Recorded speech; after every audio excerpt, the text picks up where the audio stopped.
Okay. Good morning, everyone. I'm Good Ivan. morning. I'm here with Mark, uh, and uh,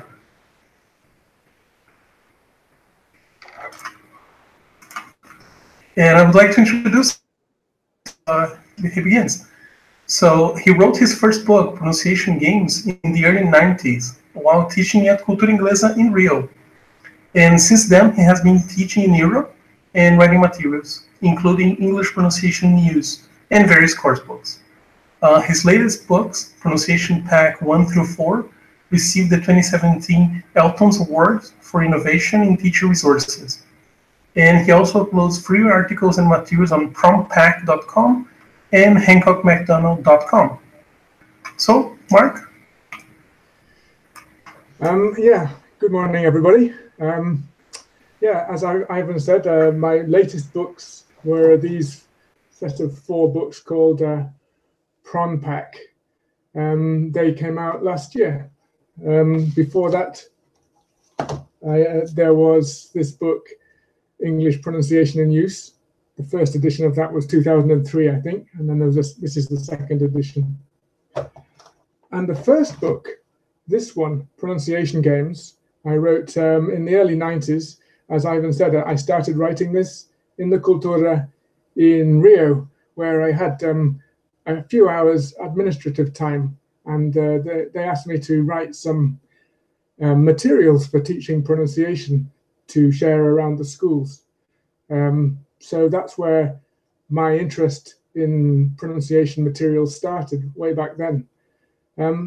So in today's session, I'm actually going to suggest that you might do the same kind of thing. Prepare some materials of your own, specifically for your students, and then you can share them around the school, possibly save on work. See what you think. Okay, so I'll start with a slide share.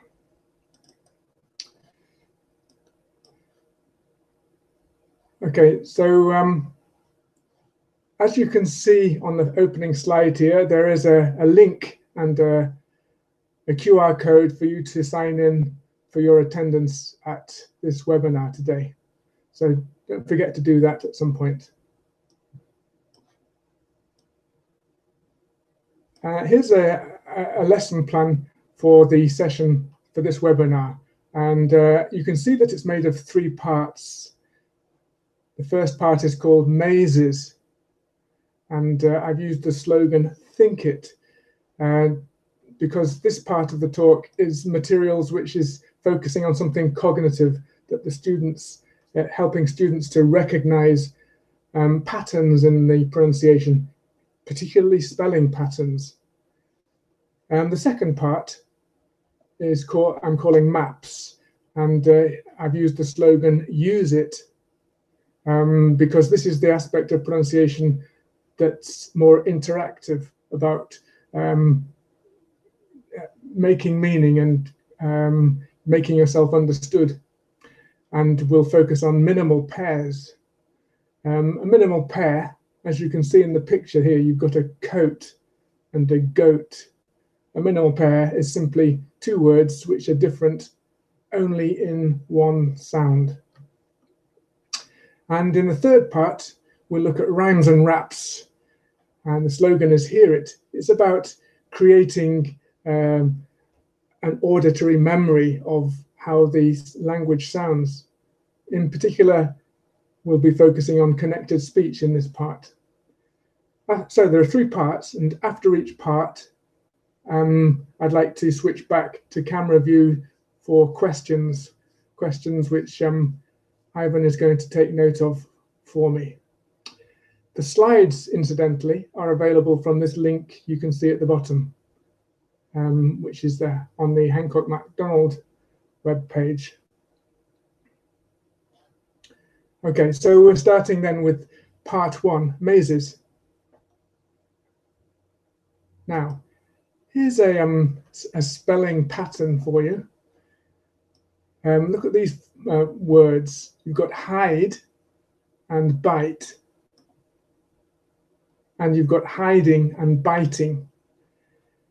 In the column there on the left, the vowel sound in those words is the alphabet vowel, I.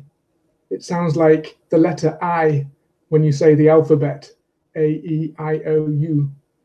So those words have the alphabet vowel.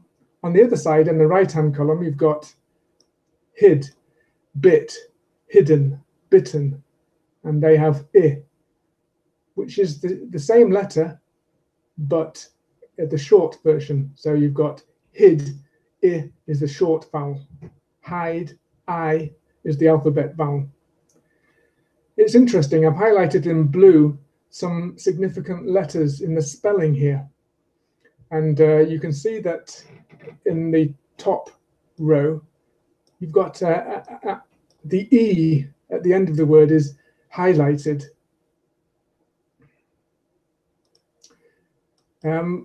Which means, oops, sorry, I didn't mean to do that. I want to, yeah, I've highlighted the E because that E is not a silent E, as people sometimes say. It's actually influencing the pronunciation of the I vowel before it, changing it to I. So if you don't have the E, you've got hid. If you have the E, you've got hide. So there's some relationship between these two words, and it's created by this so-called silent E. So the spelling pattern is this. A final silent E makes the vowel say its own name, the name it has in the alphabet. In the bottom row, you can see another pattern, which is you've got hiding with the alphabet vowel and hidden with the short vowel. And I've highlighted the double consonant here, DD. The function of that double consonant is to protect the I from the E so that it stays short instead of being changed to the alphabet vowel. So usually before a doubled consonant like that, you're going to find a short vowel. That's just, so those are two rules that students could become aware of over time. You can explain these rules to them. But I have to say that there are exceptions, and these exceptions just so happen to be in some very common words. Look at these sets of words here. Dive, five, drive. They all follow the rule. But then you've got give. Give is different. Dive, five, drive, give. Then you've got save, gave, shave, have. So A is the alphabet vowel. A is and have is the short vowel. Then you've got phone, bone, tone, gone. Phone, bone, tone have the alphabet vowel, but gone has the short vowel. So those three words at the end of each line, give, have, gone, unfortunately, they break the pattern, they break the rule, and also they're very common words. And so it can be a little bit depressing for the students to learn a rule only to find that a very common word breaks the rule. I still think it's worth teaching the rule. The fact is that it's very common words that break the rule because they're common. The more common a word, the more likely it is to be reduced in some way in the pronunciation, because people are saying it all the time and they start to reduce it. So, but the rule is very useful nevertheless, despite those exceptions. Okay, so here's a first activity for you. This activity is called add a consonant. And you've got a word like may. If you add a t to the end of that, you've got mate. Keeping the same pronunciation of the vowel, I mean, may, mate. Add an N, you've got main. Add a D, you've got made. And add Z, you've got maze. So what about pay? What happens if you add N to pay? You're going to get pain. That one's easy enough. What about with a D, pay? You get paid. How do you spell that? P-A-I-D. Okay, easy enough. And the last one, Z, pay, Z, pays. Here you've got the spelling is a little bit more difficult. It's not what you expect. You might expect something like this, pays, but that's not the word. So you have to think a bit more carefully here. What sounds like pays? And eventually you might come up with this pays, as in he pays the bill. Students, I was doing this activity actually yesterday, and it's surprisingly difficult to come up with that one because the spelling is surprising. It doesn't look like maze. It's a completely different spelling pattern. So that's the idea of this activity, that students should notice the difference between spelling and pronunciation. It should be very clear. This is the answers, by the way. And so you can see certain patterns in the spelling of the sound A. When it comes at the end of the word, it's often with a AY, as you can see in the first column. But in the middle of a word, it's not Y. You've got other possible spellings. You've got the A followed by the silent E to make it say its own name, mate. And another possibility is two vowel letters, AI, wait. That's another very common pattern. So before the N, it's almost always the AI version. Look, main, pain, plane, rain, stain, train. When you've got when it ends with the D or Z, it's often the verb, the past tense, or the third person of the present tense. So then you often do have the Y because the root word finishes with a Y, and then you're adding the verbal ending.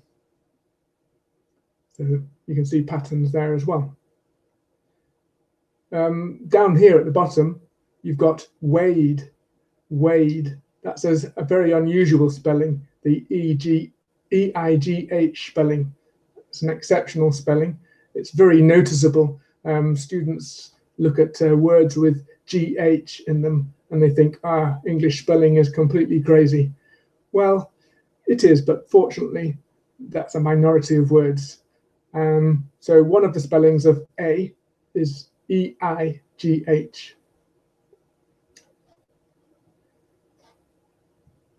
So that brings me on to a maze, which is the title of this section of the talk.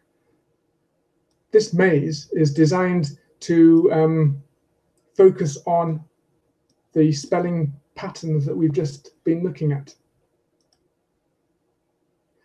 You've got to go from hexagon to hexagon, from the top left to the bottom right, finding a path through the maze, only if the word has the vowel sound A. So you've got gave, that has the vowel sound A. Then you've got have. I said before, have is an exceptional one. You can't go that way. So you can go through this door instead to plain, gave, plain. From plain, you can't go to plan because plan has the short A because there's no E at the end. So plan, plain, that's the difference between them. You can't go to please because that has a different vowel sound, E. So you're going to plain. This is quite interesting, actually. Look at these two words, plain, plain. I said to my students yesterday when they were doing this, listen to me and tell me which one I'm saying, the top one or the bottom one. Plain. And some students are going, oh, that's the top one. Other students are going, ah, that's the bottom one. When I told them that they're pronounced exactly the same, they were completely shocked. I don't think they'd realized the existence of homophones. Because there's more than one way of spelling the same vowel sound, you've got the A something E or the AI. Consequently, there is the possibility of homophones, and students need to be aware of that. After plain, they're going to go to way, and then to way. Again, you've got a pair of homophones, and very surprising, given the spelling is so different. It's very surprising that these are pronounced exactly the same. And so the students continue finding the path around in this way. Hate. Height. Height is has a different vowel sound despite the spelling, so that's a rather unusual one. They can't go through there. They're going to have to go the other direction instead. To pays. And then wait, wave, states, main, may, eight, and late, and then they're out. So that's how that game works. These mazes, I think they're very useful if you can make your own, so that they have the words that the students know and have studied in them. And here's how to make a maze. First of all, take a blank template. Here's one. You can download it from that link below. Download this blank template and then write in your words. If you're going to do the A sound, for example, you write in, you get a list of words which have that sound and put them in a path from the entry to the exit. If you want to show a variety of spellings, you can have different spellings in this path. You've got the A something E spelling, you've got the AI spelling, and then you've got the EIGH spelling. So have a variety of different spellings if that's what you want to show. And then you have to fill in the empty ones with distractors. That's words which are similar but have a different sound. So then you get back to the complete one. You can use this task for different pronunciation points. This one, for example, is for the possessive apostrophe S, which is quite interesting. You can go in if the apostrophe S is a separate syllable, but not if it's the same syllable. For example, Alice's. If you think of the Alice, and Alice's has 3 syllables, Alice only has 2. So the possessive case is an extra syllable. If you think of Lisa, 2 syllables, Lisa's also 2 syllables. So in this case, the possessive is not an extra syllable. You can't go that way. Alex, Alex's. Yes, you can go that way. Anne's. No. Thomas, Thomas's. Yes. Incidentally, why is this different? Why is it that some names have an extra syllable for the possessive and others do not? It's to do with consonant clusters. Look at the case of Anne, Anne's. In English, you can have the consonant cluster N, Z, Nz, An's, An's. That's a possible consonant cluster. So in that case, you don't need to add an extra vowel to separate them. But then look at Thomas. Thomas ends with a S. So if you try to add the possessive S, you've got a cluster of 2 S's, and that's not a possible cluster in English. It's hard to say try saying Thomas. It's impossible to say. And that's the reason why we have to add an extra syllable. We add a vowel between the S of Thomas and the apostrophe S, Thomas's. It goes on to James's, Charles's, Liz's, Chris's, etc. So that's another version of the game.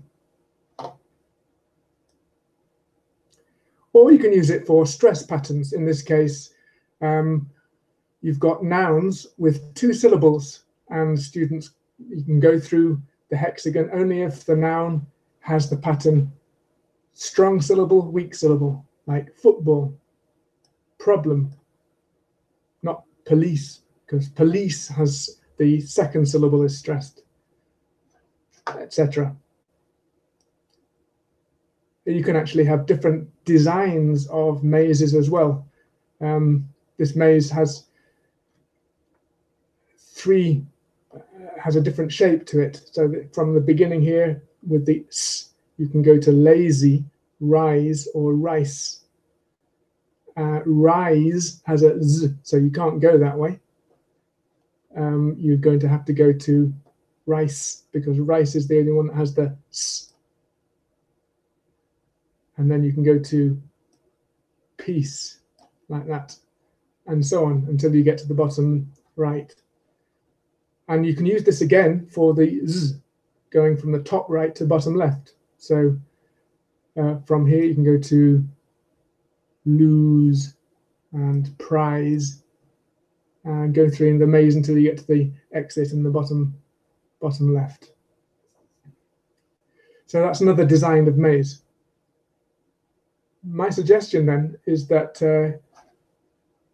you make mazes like this using the blank template and share them around the staff room. Get a collection together for different pronunciation points which you think your students need to work on. Okay, and that takes me to the end of part 1. So I hope you've got some questions for Ivan to read out to me. I'll come back to the screen. Hello. Hello. Okay, yes. People have been writing quite a lot while you were speaking. I've taken notes of a few questions. And let me see, the first one refers to the add a consonant Yes. Game. Because one of the words was trait. And then the T, people came up with trait as in a characteristic. Okay. And then we were asking ourselves, would this be a valid one? Why would it not? Or?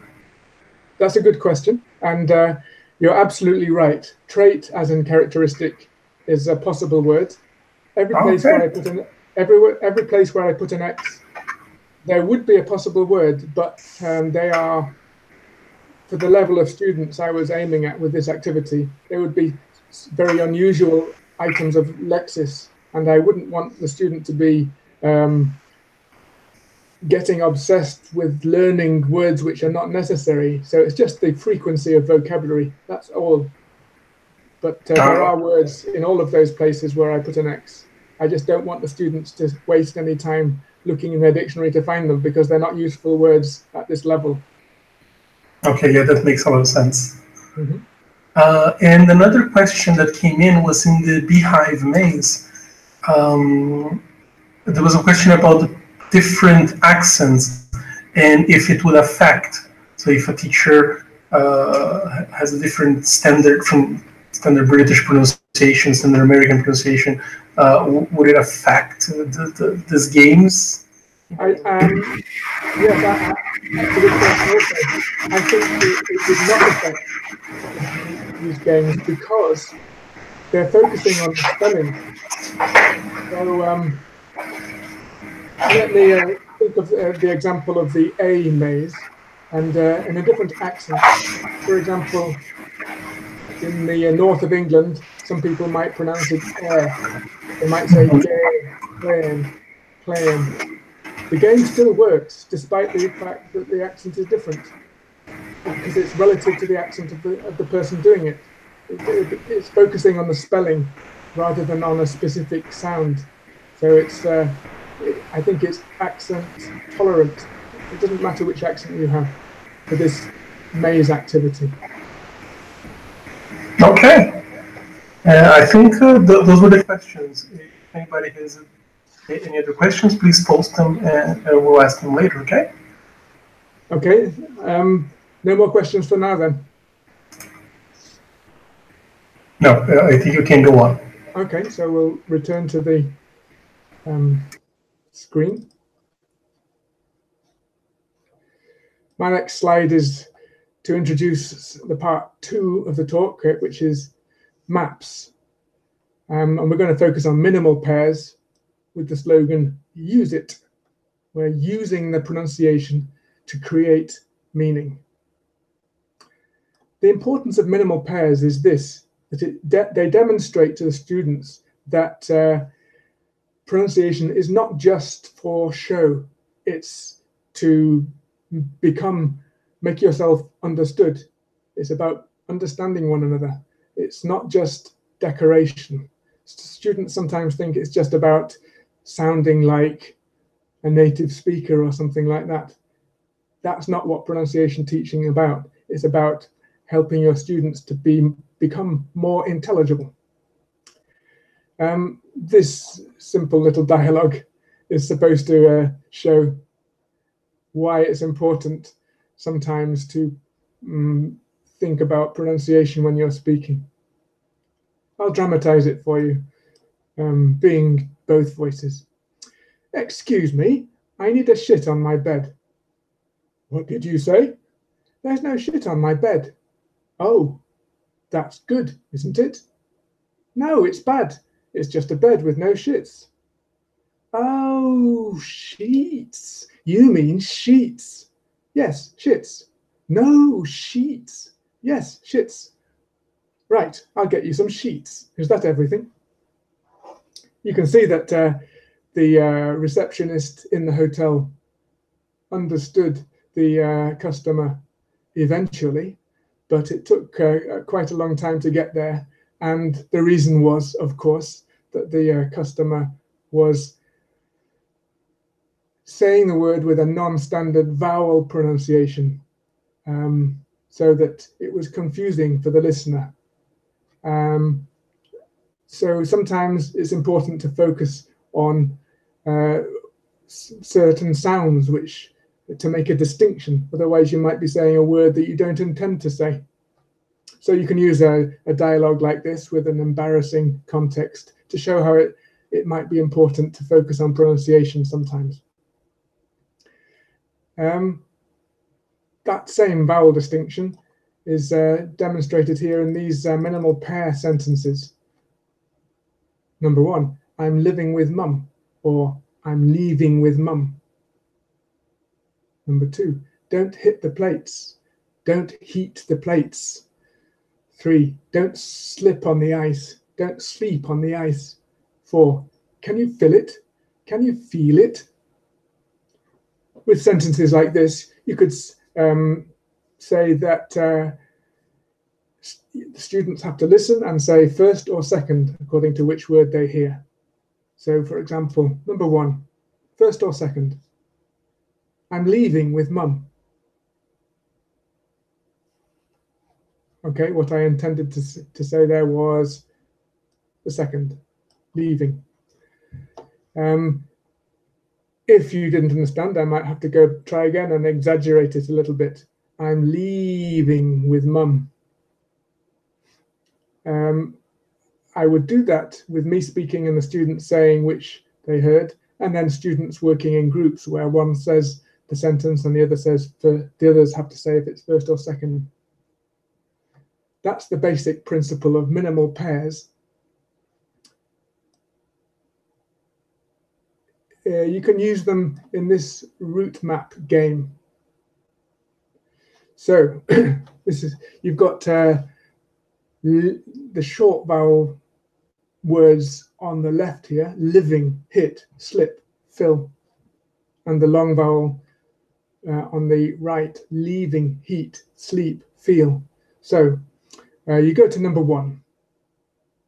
And then you say the word or the sentence, and the students have to go either to the left if it's the short vowel, or right if it's the long vowel. I'm leaving with mum. This is what I intended to say. That takes us to number 2.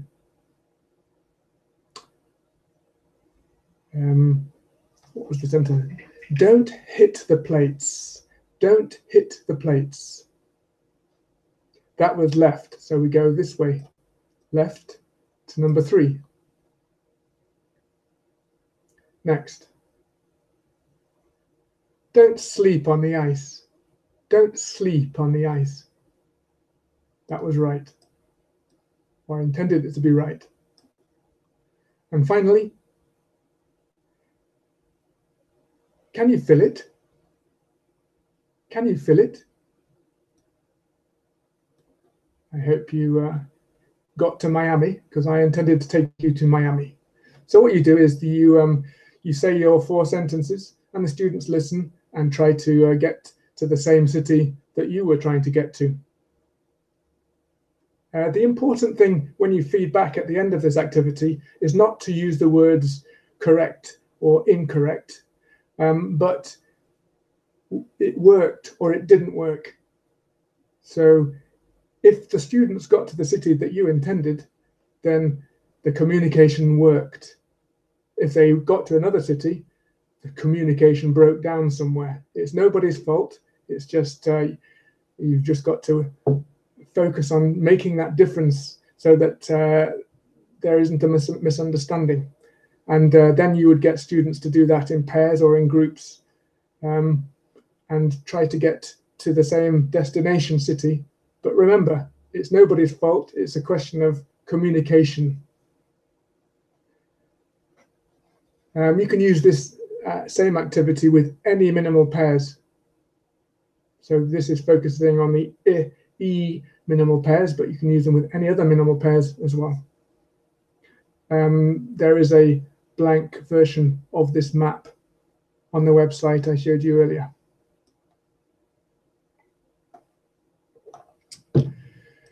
Now, in this activity, you simply have to point with your finger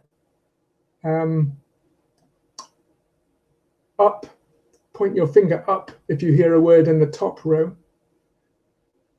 Point your finger horizontally if you hear a word in the middle row, or point your finger down if you hear a word in the bottom row.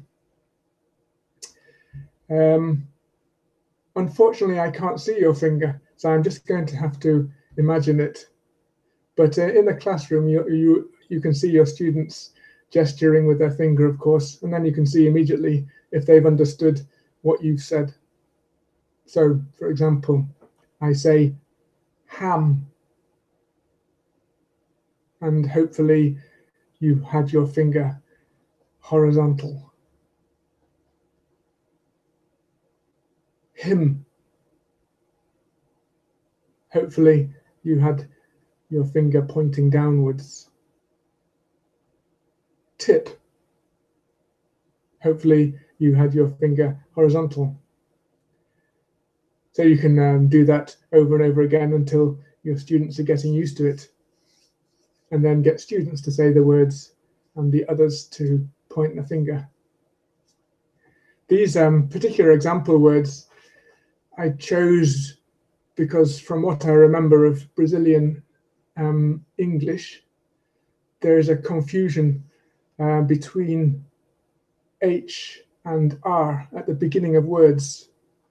So rang might be pronounced hang, for example. Secondly, an M at the end of the words is often pronounced without closing the lips. So ham might be pronounced like hang. And then here in the third column, you've got the T before an I at the beginning of a word, like tip is often pronounced, if I remember rightly, like a ch, chip. I remember, for example, the soul singer, Ching Maya.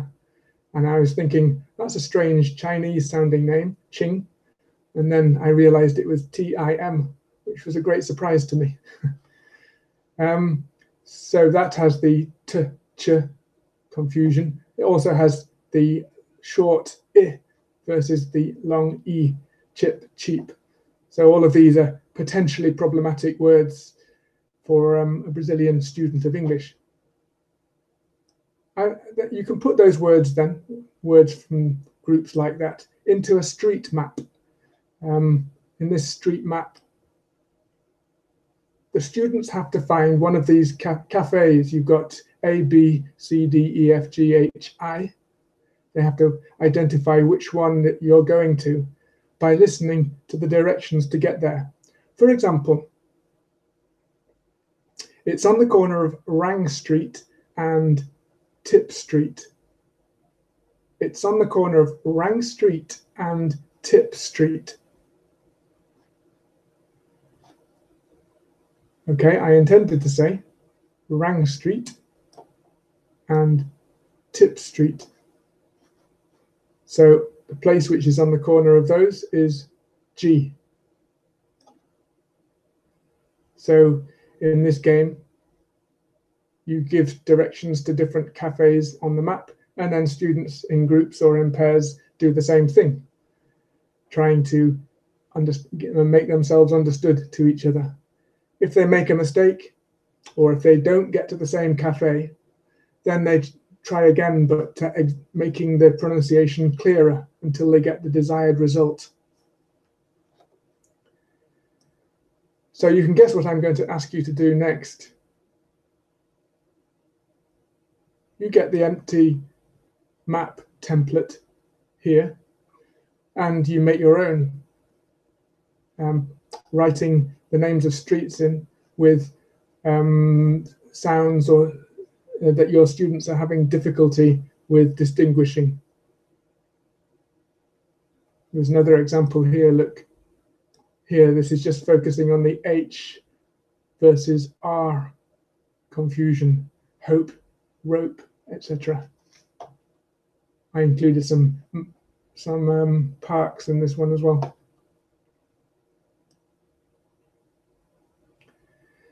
So that's the end of part 2. I'd like to go back to questions if you have any. Let me see if I can switch the screen. Okay, here I am. Actually, there were no questions per se. There was a lot of chat, a lot of very productive chat, lots of adaptations, lots of ideas on how to implement things you said, or how to use the same technique on different mistake or different pair. But I can't find any actual question. Let me see if I just missed something. Maybe people could write in questions now. Yeah, yes, please do.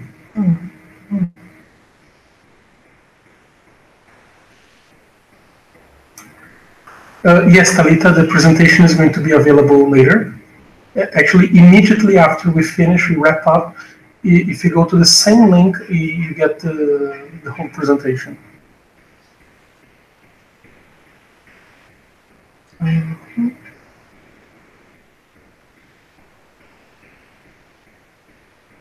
Okay, there's a question here. Viviane asks if you have ever thought about turning the games into a floor mat exercise. Can you say that again? There's a word I missed. If you have ever thought about turning the games into a floor mat exercise. That would be great, wouldn't it? I don't know where you would get such a big piece of paper, but if you have something like a wallpaper, you can put it on the floor, and that would be a good fun thing to do. You could, I can imagine you could have some fun games with that. Okay, I think we can move on, right? And if some more questions come in, I'll ask you back. Okay? Let me ask you something then. Okay. Can you think of any, well, not you, Ivan, especially, but to everybody watching? Thank you. Are there any minimal pairs that you think are especially important for Brazilian learners of English?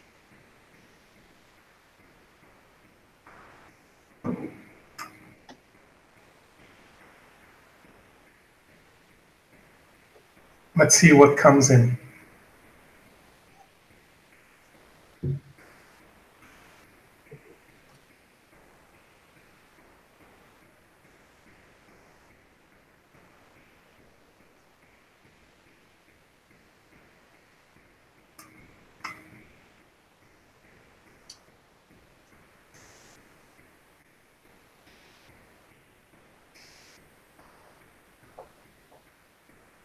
Okay, lots of answers coming in now. Great, great. Let's see. Let me read some of them. One of them is a curse word. I hope I don't offend anyone. The beach. Cannot even say sorry, and I'm even more sorry for having to say that out loud. Any word with the th? Oh, sorry. Go on. Yeah, so that example is the same sound difference that we were looking at before with I'm living with mum, I'm leaving with mum. It's the same minimal pair difference. Also shit and sheet and peace. It's all of the same. That's the same vowel difference.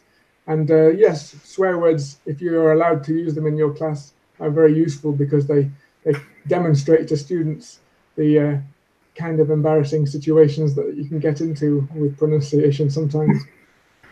Another one here is quite common in Brazil is coffee, as in the drink, and cough. Yes, that's a great example. There is a tendency in Brazilian English to add a trace of a vowel at the end of words which end in a consonant in English. It's often the case of and adding a little vowel at the end. And I think the reason for it is probably to try to give the final consonant its full value. Sometimes it's not very satisfying if you don't have a bit of a vowel after a consonant so that it gives its full value. Cough, you only have half of the F. The second half is missed because there's no vowel to carry it. So I think that's probably the reason why Brazilian learners sometimes want to add a vowel at the end. But it does have the problem of making the word ambiguous. It starts to sound like another word. Coffee, cough, coffee. Yeah, that's a good example. Mm-hmm. Another one is chair and share. So you've got ch and sh. It's worth, I think, talking about the how the sounds are created in the mouth. For example, let me show you something here. This is a drawing which you should be able to draw on the board very quickly. You should practice drawing this figure so that you're able to do it whenever you need to talk about what's going on in the mouth. Now, this particular place here, don't know if you can see where I'm pointing. I'm pointing to a lump above the teeth at the top. The alveolar ridge is known as that. But your students need to know about that place. So what you can do is ask them to put their tongue here and then follow where you're pointing with their tongue. So they can only go that far back. After that, they're going to die. So put your finger there and then tell them, get them to notice this lump. Give it a name. You can call it alveolar ridge. You can call it something else.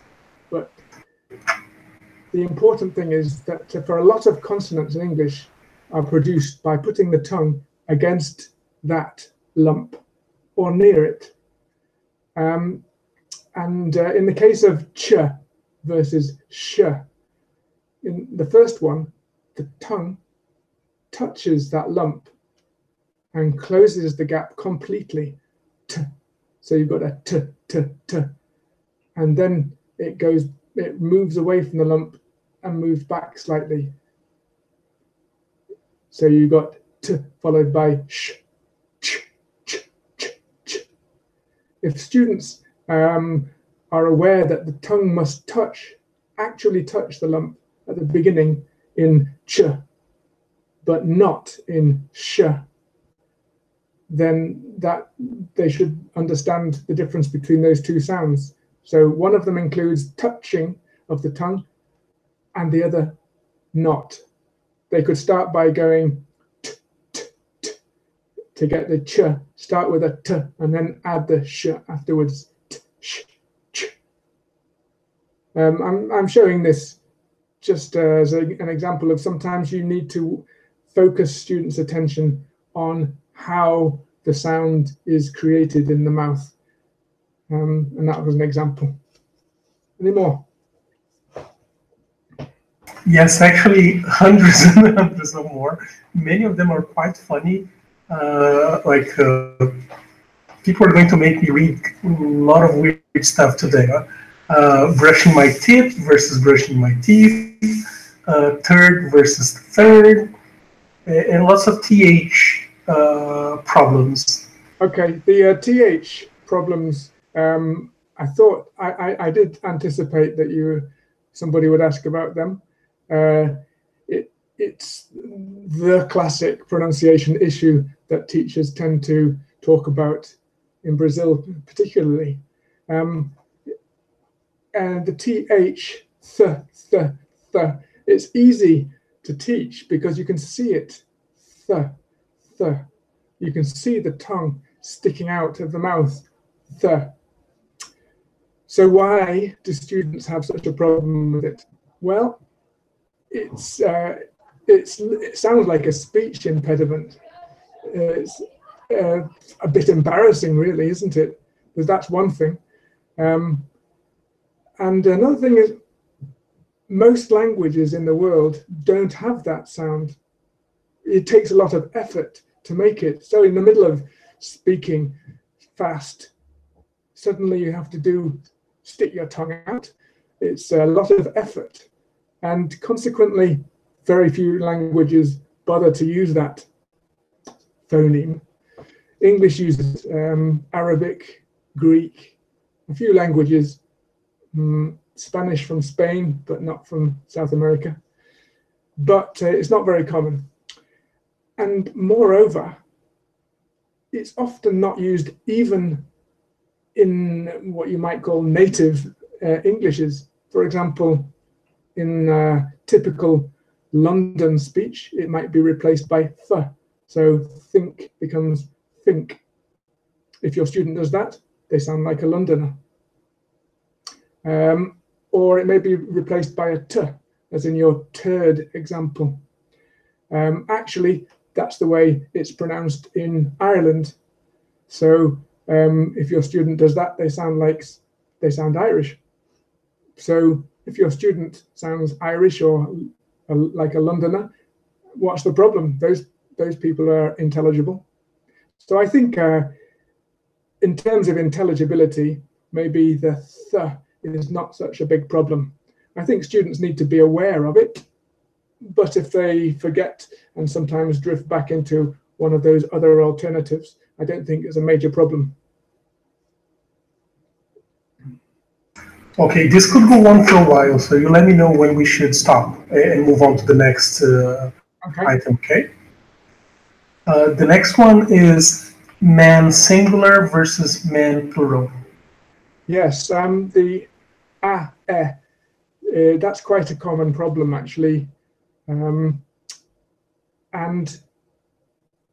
so, for example, in Australian and New Zealand English, the what I say as man would sound like men, and what sounds like men to me would sound like min in New Zealand English. So what I'm saying is that these differences are, you will find them also in so-called native versions of English, not only non-native versions.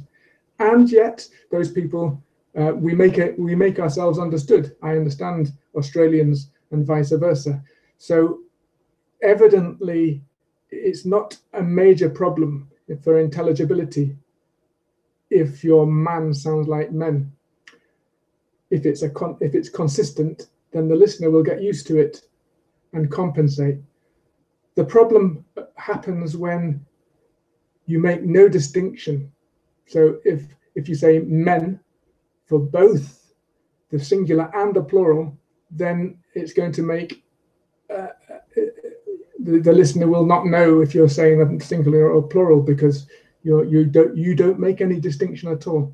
Then it's a problem. So you need to make a distinction.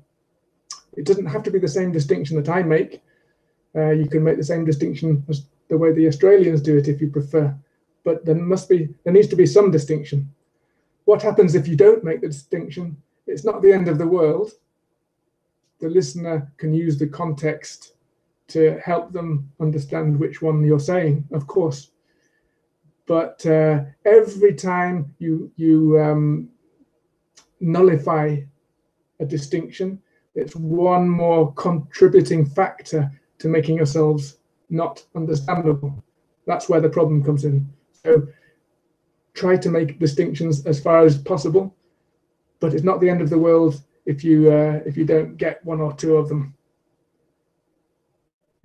By the way, in my accent, well, it's with man and men. I think in any accent, the difference is in the jaw. If you put your finger on your nose and your thumb on your chin and say as in men, and then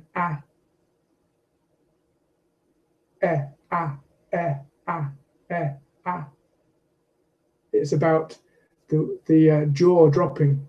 So if you want to force a distinction between those two, then get your students to pay attention to how open their mouth is. Make the mouth more open for the man and less open for the men. Okay? Yes. Would you like to move on to the next item? I guess we could. You could save any interesting questions to the end. Then I'll move back to the part 3. Okay. That's okay. Sure.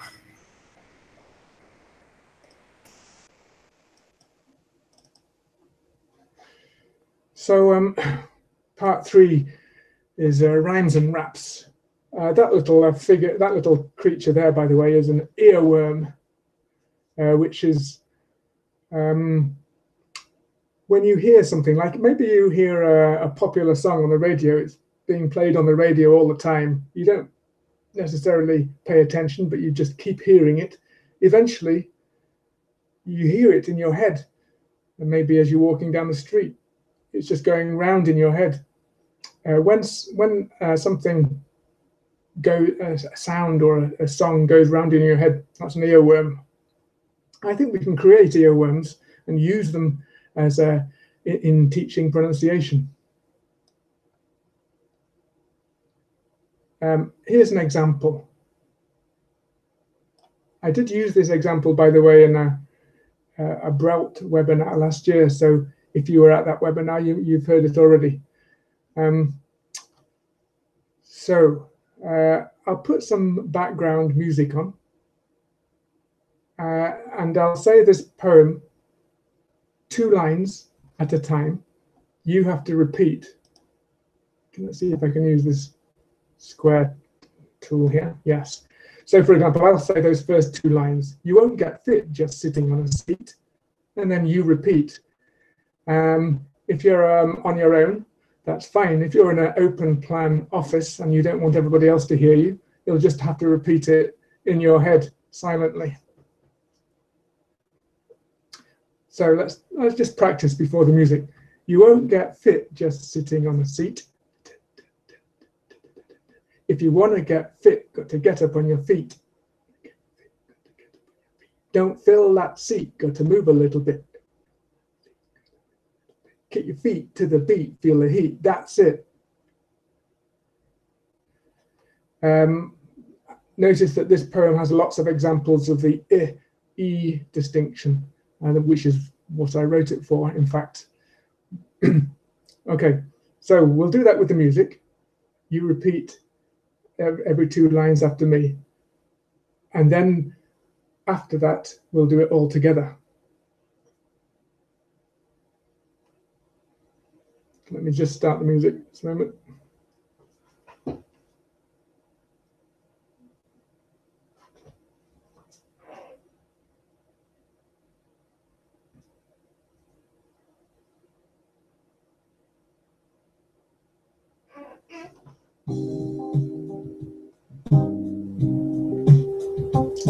Okay.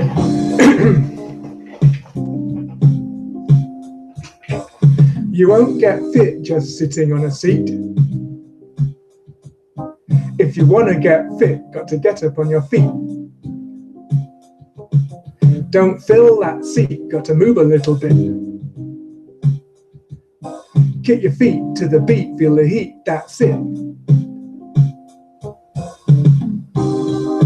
Here you can just have a little relax before we come back and do it all again. And this time, everyone together, right? Straight through, twice.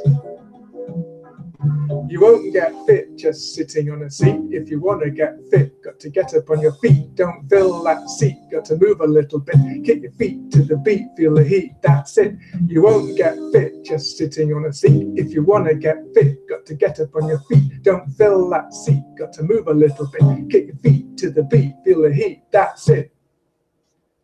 That backing track of rhythm and bass, I put it on the website as well, so you can download that backing track if you want to.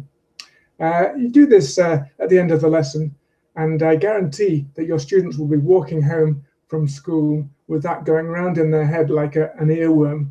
And so there's the best kind of homework, right?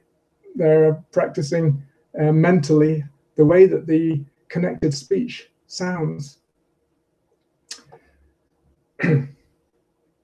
So what I want to suggest is that you write your own raps. It doesn't have to be difficult. Here are some key things you can do. You can repeat words, repeat rhythms, repeated sounds, repeated grammar. Happy rapping. Let's have a few examples of the kind of things that you could come up with, I think. So here we just repeat the first word of each line is just people. People in towns, people in cities, people on bikes, people on buses, people in trains, people in stations, people in cars, people in houses, people at work, people out shopping, people with dogs, people with people. So you can see that the structure is very simple. It's not rocket science, but the effect of such a repetitive structure gives it an intrinsic rhythm. It focuses, I think, the attention on the sound of the thing rather than the meaning having such a lot of repetition. Another example. This is just fruit and the word and. Repeat after me each line. Pears and peaches, figs and dates, oranges and kiwis, plums and grapes, pears and peaches, figs and dates, oranges and kiwis, plums and grapes. If you want, you could add melody. Pears and peaches, figs and dates, oranges and kiwis, plums and grapes. This little rhyme brings out the difference in pronunciation of the plural endings, like pears, 1 syllable, peaches, 2 syllables. You can